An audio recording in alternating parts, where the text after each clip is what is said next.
और जिस स्थिति में, जिस एज में हैं आप, इस एज में एजुकेशन जरूरी है।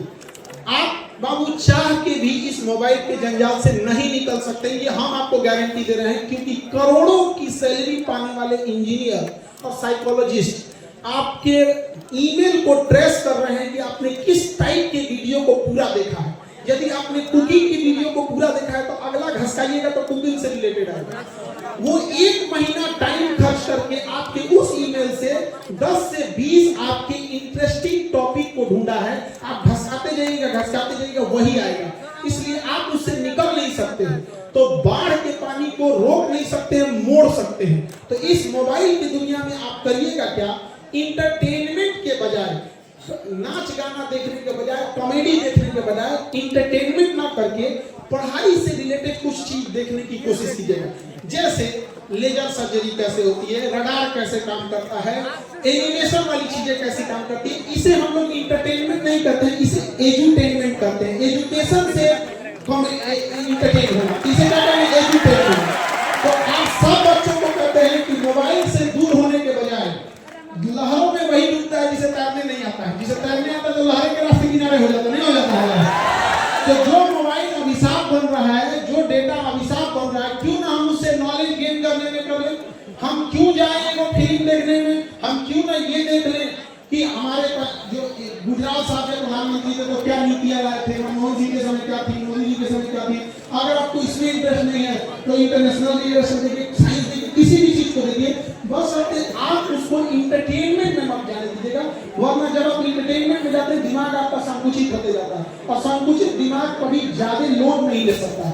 इसलिए दिमाग का जो स्ट्रेस है ना, इस चीजों को अपने आप को कंट्रोल कीजिए। तो मोबाइल की दुनिया से भी आप लोगों क्या जरूरत है, बाहर निकलने की। देखिए कोई भी पुरुष या यंग एज जो है वो बर्बाद किस चीज में होता है। पहला उसे नशा लग गया था, या तो गुटखा, पान, शराब, जो चीज का नशा है, अगर वो नशा में चला गया तो वो सोने की लंका बेच के खा जाएगा, तो भविष्य खराब कर देगा। किसी लोहे को बर्बाद करना है तो जंग लगा दो, और पुरुष को बर्बाद करना है तो उसे नशे का लत लगा दो। फिर दुनिया की कोई ताकत इसे नहीं बचा सकती। याद रखिएगा, नशा में जाना आसान, जाने से पहले रोकना आसान है। एक बार लत लग गया तो छोड़ना बहुत मुश्किल है, बहुत ज्यादा मुश्किल है। और हर डूबता हुआ इंसान सोचता है को पकड़ ले, तो हर नशा वाला सोचेगा नहीं वो और नशेड़ी बना दे को कि कम से कम मेरा घटेगा तो एक बहाने हम चले नहीं होता। तो ऐसे लोग, और आपको ये लगता है कि नशा आपका पड़ोसी, आपका दोस्त दिला रहा है, गलतफहमी में है। हमारे बगल का देश है चाइना और इधर है पाकिस्तान। सबसे ज्यादा अफीम जो होता है पाकिस्तान, अफगानिस्तान और ईरान साइड में होता है। और इधर में देखेंगे तो म्यांमार, लाओस, कंबोडिया, ये सब में अफीम होता है। तो एक उधर से अफीम की सप्लाई हो रही है, एक इधर से हो रही है। और हमारा पड़ोसी या कोई भी देश क्या चाहेगा, यंग जनरेशन नशे में क्या हो जाए, बर्बाद हो जाए। और आप लोग को ये लग रहा है कि आपको नशा पड़ोसी दे रहा है तो गलतफहमी में है आप लोगों को। ये इंटरनेशनल शिकार हो रहे हैं आप लोग, इससे बच के रहिएगा। आजकल तो एक फैशन हो गया है, मच्छरदानी का फंटा देखे आप लोग, पातर होता है, पसरा काट के बनाया जाता है मच्छरदानी के फंटा। मच्छरदानी के फंटा ऐसा छाती हो गया है घास की। अच्छा, आप सिगरेट पी के धुआं उड़ा रहा है, बाल कहीं का एक लाख का हो जाएगा। धुआं उड़ा रहा है, उसको लग रहा है जैसे नासा का साइंटिस्ट हो। मानसिकता उसको कितना नीचे लेके चला गया। बस बचा कर रहिए इस सब चीजों से। पढ़ाई में अपना जी जान झोंक दीजिए, यंग जनरेशन है। और सारे बच्चों से कहते हैं पढ़ाई लिखाई करके जब नौकरी हो जाए तो नौकरी के बाद नौकरी के सैलरी के भरोसे किसी को नहीं रहना है। सैलरी के भरोसे किसी को नहीं रहना। जितनी सैलरी उसका 10 गुना ज्यादा बिजनेस करके कमाइएगा, करप्शन करके नहीं। समझ नहीं आ गया? आपको पैसा कमाने का बराबर अधिकार है जितना अंबानी अडानी के लड़के को उतना ही है। लोग कहते हैं कि नौकरी करके कितना मिलेगा। नौकरी हम लोग पैसा कमाने के लिए नहीं, बल्कि समाज के ऊपर जो कलंक लगा है, हमारे यहाँ उतना संसाधन नहीं है तो समाज को दिखाने के लिए है, ताकि माँ बाप को भरोसा हो जाए कि हम बच्चों को पढ़ने के लिए भेजे थे तो पढ़ के दिखा दिया। उससे ज्यादा आप लोग बिजनेस से करिएगा, आप लोग स्किल सीखिएगा, चाहे जो भी स्किल सीखना है यहाँ पर। तो स्किल में क्या है कि आप बहुत सारे, जैसे किसी को सीसीटीवी कैमरा बनाने का स्किल आ गया। जैसे देखो कोई जरूरी नहीं कि कोई इंसान एक ही बार बहुत बड़ा हो सकता है। हर इंसान छोटे से शुरुआत करता है और धीरे धीरे बड़ा होता है। तो पहले धीरे धीरे सोचना, अपने आप पे इंडिपेंडेंट होना। कैसे आप क्या कर सकते हैं, इंडिपेंडेंट हो सकते हैं। हम लोग शुरू किए थे तो होम ट्यूशन से पढ़ाना चालू किए थे। एगो लड़का था, उसका रिजल्ट नहीं आता था, उसको पढ़ाए लोग तो टॉप 10 में आने लगा क्लास में, नहीं तो इसे फेल होता था। तो उसके घर वाला बड़ा खुश हुआ, अरे हमारा बैला सुधर गया। तो हम लोग उनसे गार्जियन पूछे कि क्या इसको जन्म घुट्टी पिलाए हैं कि सुधर गया। हम कहना ना, कोई विद्यार्थी यदि पढ़ाई से भाग रहा है तो उसमें केवल और केवल गलती शिक्षक का है। हम बोलते हैं, हम शिक्षकों ने विद्यार्थी का टेस्ट लेकर उसे फेल करते जाते हैं। जिस दिन ये विद्यार्थी शिक्षकों का टेस्ट लेना चालू कर देगा ना, याद रखिएगा ये मर्यादा में अभी जुटा हुआ है। इसलिए दायित्व बनता है, यदि कोई विद्यार्थी क्लास में नहीं आया है और फेल हो गया तो उस विद्यार्थी की गलती है। लेकिन क्लास में बैठ के आपके पढ़ाने के बाद अगर फेल हो रहा है, आपके पढ़ाने के बाद उसको समझ में नहीं आ रहा है और भाग रहा है, तो किसकी गलती है? शिक्षक की गलती है। खाना परोसने के बाद यदि कोई खाना छोड़ दिया तो सरासर इस बात का गवाह है कि खाना अच्छा नहीं बना। वरना खाना अच्छा तो बनेगा तो छोड़ेगा ही नहीं। लोग कहते हैं उंगलियां चाट गया यहाँ पर, है कि नहीं? यहाँ पर तो इसमें एक बार हम कई बार शिक्षक लोग हमसे नाराज हो जाते हैं। हम ये कहते हैं कि बच्चों के पढ़ने के लिए यूनिवर्सिटी है, बच्चों के पढ़ने के लिए यूनिवर्सिटी है। एक बार कोई शिक्षक 2005 में एग्जाम दे के नौकरी ले लिया तो के बाद कोनो एग्जाम देने की जरूरत नहीं। वो शिक्षक का यूनिवर्सिटी नहीं होना चाहिए, टीचर यूनिवर्सिटी। हर साल क्या चीज अपडेट हुआ, उस टीचर को जिला वाइज बुलाइए 15 दिन के सिलेबस के लिए। जैसे मान के चलिए मोतिहारी मुजफ्फरपुर के टीचरों को 10 दिन के लिए बुला लिए, क्या अपडेट हुआ है, एग्जाम का पैटर्न क्या है, बच्चों का साइकोलॉजी कैसे चेंज हो रहा है, मोबाइल के माध्यम से कैसे पढ़ाया जा सके, कैसे से। कोई यूनिवर्सिटी नहीं है शिक्षकों के लिए, बस एक परीक्षा पास, जिंदगी भर खेलिए बच्चों के साथ। कई बार हमारे शिक्षक गण हमसे नाराज हो जाते हैं तो हम उनसे कहते हैं कि हमारी जिंदगी शिक्षक के लिए नहीं, विद्यार्थियों के लिए समर्पित है। इनके लिए तो भगवान से लड़ जाए। तो आप अपने, अगर आप पढ़ने में कमजोर हैं तो अपने आप को ये मत सोचिएगा आप पढ़ने में कमजोर हैं। आपने समय कम दिया है, डरपोक हैं, पढ़ाई से भाग रहे हैं। वरना एक बार डट कर सामना कीजिएगा। एक बार जब डट के सामना कीजिएगा, समय देने लगिएगा, तो जिस चीज को समय देते हैं वो आपका होता है। दुर्भाग्य है कि आप समय फोन पे देते हैं और वो आपका हो जाता है। अभी तुम लोग लाल पीला हरा के चक्कर में मत पड़ना भाई। पढ़ाई लिखाई करो, नौकरी करो। तुम्हें नौकरी ढूंढना है, जिसके चक्कर में पड़े हो माँ बाप खोज देंगे। अगर ढूंढना ही है तो अपने ट्रेनिंग कॉलेज में ढूंढ लेना, समझा नहीं आएगा, डिपार्टमेंट रहेगा, दिक्कत ना होगा। अभी गवर्नमेंट को फायदा है, इस चक्कर में नहीं रहना है। अपने आप की शक्ति को पहचानिए। हर युवा के अंदर एक यूनिक शक्ति है।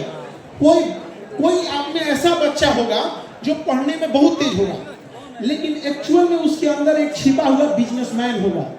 वो भले नौकरी ले लेगा लेकिन एक समय के बाद वो छोड़ छाड़ के बिजनेस में चल जाएगा। अपने आप को पहचानना। बजरंगबली के पास बड़ी शक्ति थी, पहचानिए नहीं पा रहे थे। जामुन जी ने उन्हें क्या किया? आभास कराया। अथाह शक्ति है आपके पास। जब आभास हुआ तो लड़का जला दिया उन्हें, जला दिया। आप सबको एक जामुन की जरूरत है। आप यकीन मानिए वो जामुन आपका साथी हो सकता है, आपके बगल का हो सकता है, हम नहीं बता सकते हैं। आप भले उम्मीद के नजरों से हमें देखते हैं, लेकिन याद रखिएगा एक मरीज का तकलीफ उसके बगल का मरीज अच्छे से जानता है। डॉक्टर तो बस इलाज करना जानता है, तकलीफ नहीं समझ पाता है। तो हम लोग कह रहे हैं कि आपको जहाँ समस्या होगी हम बताएंगे जरूर, लेकिन अपने आप में एक ऐसा दोस्त ढूंढो। हम नहीं कहते हैं आप 10 दोस्त बनाओ, लेकिन एक दोस्त बनाओ कर्ण की भांति, जो आपके लिए चाहे कितनी भी विषम परिस्थिति हो उसमें लड़ जाए। वहां पर कर्ण को क्या कमी था उसको, लेकिन उसने देखा था कि हाँ, जब जीत निश्चित हो तो लड़ने वाला अर्जुन था। भगवान का साथ लेकर लड़ने वाला अर्जुन था। लेकिन जब हार निश्चित थी, सामने भगवान खड़े थे, फिर भी दोस्त की दोस्ती के लिए लड़ने वाला कर्ण था। एक दोस्त बनाओ जो आपके लिए कर्ण की तरह खड़ा रहे, चाहे आंख बंद करके इसको भरोसा किया जा सके। ज्यादा गिनती के काम में नहीं रखना, और चाहे दोस्ती कितनी भी गहरी हो, याद रखना हमेशा अंधविश्वास में, अंधविश्वास नहीं करना चाहिए, क्योंकि कई बार खुद का दांत अपनी जुबान काट लेता है। तो विश्वास के चक्कर में ये चीजें बहुत होती है। ये चीज हम स्पेशली लड़कियों के लिए कर रहे हैं कि लड़की लोग, आजकल का जमाना जो है थोड़ा सा डिजिटल जमाने में किस फोटो का कैसे मिसयूज करेगा ये किसी को नहीं पता चलता है। और दुर्भाग्य इस देश का देखिए, इस देश का दुर्भाग्य देखिए कि अमेरिका से कंपनी आती है फेसबुक, इंस्टाग्राम जैसे नचनियन वाला, और अब देखिए किस तरह से भारत की संस्कृति को तमाचा मारते हैं सब। जरा देखिएगा, उस एप्लीकेशन में फेसबुक, इंस्टाग्राम पर एक बटन दे दिया जाता है कि अमुक लड़का, अमुक लड़की है, इसके फोटो को आप जिस तरह मिसयूज करना चाहिए। एक बार बटन दबाइए तो डांस करने लगेंगे, एक बार बटन लगाइए तो गले मिलने लगेंगे। एक बात बताइए, किसी के करियर को खेलने का अधिकार भारत ने कैसे अमेरिका के 2 बड़ी के कंपनियों को दे दिया और आवाज तक नहीं उठाया। यहाँ पर देश उस समय वास्को डिगामा का गुलाम बना था, उस समय अंग्रेज आए थे, फिजिकली आए थे, इस समय भी अंग्रेज आए हैं, डिजिटली आए हैं। पहले भी वास्को डिगामा आया, व्यापारी बन के लूट के गया। 500 साल पहले की गलती गिनवाने के लिए आपके पास समय है कि अंग्रेजों ने ये किया, बाबर ने ये किया, दिल्ली सल्तनत वालों ने क्या किया, विदेशी आक्रमणकारियों ने क्या किया, और अभी जो हो रहा है उसके लिए आपके आंख के अनार हो गए हैं। दुर्भाग्य है इस देश का कोई आवाज नहीं उठा पा रहा इस देश में। अब देखिए, याद रखिएगा, अकेला चना आंख फोड़ देता है, भाव नहीं फोड़ पाता है।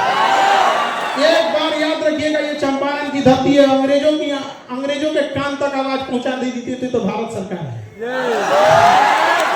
आप बताओ, किसी कंपनी को हमने खिलवाड़ करने के लिए दे दिया और वह कंपनी बकायदा प्रचार कर रही है, ये बटन दबाइए इससे ये हो जाएगा। गांव में आज भी जो मोबाइल नहीं चलाता है वो एआई के यूज से हुए फोटोज को सही मान लेता है, और आज न जाने कितनों के साथ मिसयूज हो रहा है। बहुत सारे लोग, अब कोई फेमस चेहरा है तो लोग समझते हैं कि फेमस है इसके साथ हो जा रहा है, लेकिन कोई गांव का साधारण आप जैसे लोग हैं जो अभी अपनी मुकाम नहीं पहुंचा पाए हैं, गांव तक सीमित है, तो गांव के लोग कहेंगे फलनिया का लड़का ऐसा कर। सोचिए कितना हद तक बर्बाद कर रहा है, और हमारे सरकार को कानो कान खबर नहीं है। अरे क्या सुरक्षित रहेंगी उस देश में बेटियां जिसमें बलात्कारियों को भी बढ़िया वकील मिल जाता है। हम आपको कहते हैं कि कोई इस तरह का जघन्य अपराध किसी महिला को दहेज के लिए जला दे, किसी पे एसिड अटैक कर दे, रेप कर दे, अगर पढ़ने आए लात मार के भगा देंगे, नहीं पढ़ाएंगे तुमको, हम लोग नहीं पढ़ाएंगे। लेकिन हम वकील बिरादरी से भी कहते हैं, जब आपको पता चल जाता है केस क्यों लड़ लेते हैं, वो भी किसी के घर की बेटी है। जिस दिन वकीलों ने यह ठान लिया कि जघन्य अपराधियों के लिए हम केस नहीं लड़ेंगे, उस दिन अपराध वालों को 2 साल के अंदर सजा मिलेगी, 20 साल में नहीं। जिस साल अपराध हुआ सजा उसी साल जब मिलने लगेगी तो तब वो शहर होगा यहाँ पे। वरना ये स्मार्ट सिटी का क्या करेंगे जहाँ हमारी बहन बेटियां ही सुरक्षित ना हो। अरे हमारा सुंदर गांव ही लौटा दो जहाँ कोई किसी के साथ भेदभाव नहीं करता था, वो पुराना संस्कृति ही हमें लौटा दो। ये रख लो अपने स्मार्ट सिटी जहाँ कोई किसी का सब एक दूसरे से नफरत करते हैं। याद रखिएगा, इस चंपारण की धरती से कहते हैं कि बदलाव आएगा तो यहीं से आएगा, क्योंकि ऐतिहासिक भूमि रही है बदलाव की शुरुआत करने के लिए। हम सब लोग मिलकर जरूर कहेंगे इस बार यहाँ से कि गुलाबी नंबर प्लेट किसके लिए है? सैलरी के भरोसे या सैलरी से 10 गुना? करप्शन या बिजनेस? केवल पढ़ाई या स्किल? पढ़ाई तो हमारा अधिकार है, वो कौन छीन लेगा रे? पढ़ाई तो हमारा अधिकार है, शिक्षा हमारा जन्मसिद्ध अधिकार है। उस समय स्वराज हमारा जन्मसिद्ध अधिकार था, इस समय शिक्षा हमारा जन्मसिद्ध अधिकार है, और इसे हम लोग छीन के लेंगे, छाती पे चढ़ के ले लेंगे। और क्या बिजनेस का अधिकार या बड़े बड़े पैसा कमाने का अधिकार कुछ चंद लोगों तक सीमित रहेगा? नहीं। देखिए कितना दुर्दशा की बात है। कल्पना कीजिए आप कि कोई एमबीबीएस का डॉक्टर हो, एम्स से पढ़ा हो, और अपन टेटनस के इंजेक्शन लगाने के लिए लाइन में खड़ा रहे, तो लोग क्या कहेंगे? दे भाई ते कोई डॉक्टर नहीं समझे? एमबीबीएस का डॉक्टर हो और अपन बेटा को इंजेक्शन में लाइन लगाने के लिए लाइन में खड़ा हो, तो कहेगा भैया तुम तो खुद ही डॉक्टर है, अपने बेटा को इंजेक्शन लगा दो। हंसेंगे कि नहीं हंसेंगे? लेकिन ये वही देश है जहां अनाज उगाने वाले किसानों को 5 किलो भात के लिए लाइन में लगा दिया गया। सोचिए क्या दुर्भाग्य होगा अन्य वाले को 5 किलो की हम लोग लाइन में लगा दिए हैं। बोलो भारत सोने की चिड़िया कहाँ थी और कहाँ रह गए? यहाँ पे लकड़ी का चिड़िया नहीं रह गई हम लोग यहाँ पे।